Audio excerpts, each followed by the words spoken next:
Louis, unaware of what had intrigued her, was already moving towards the bathroom to shower. "Come here," Francesca's voice demanded at full volume. "What?" Louis responded, fearing that it must be something terrible. Francesca had never spoken this loudly before. Had someone broken in? "What?"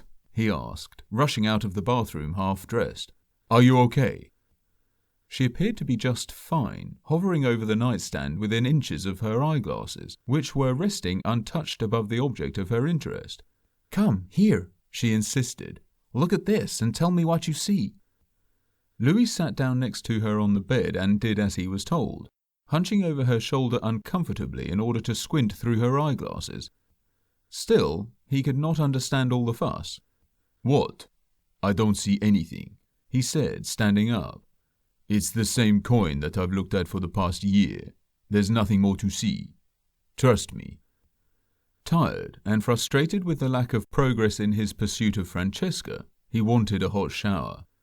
He headed back into the bathroom and was about to close the door, but she was not finished with him. She got up, picked up her glasses, and grabbed the coin off the table in one swift action.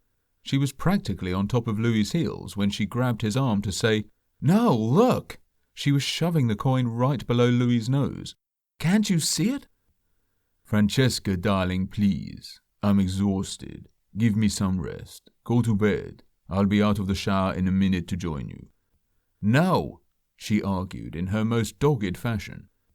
With that, she pushed Louis into the bathroom and stayed outside to close the door between them.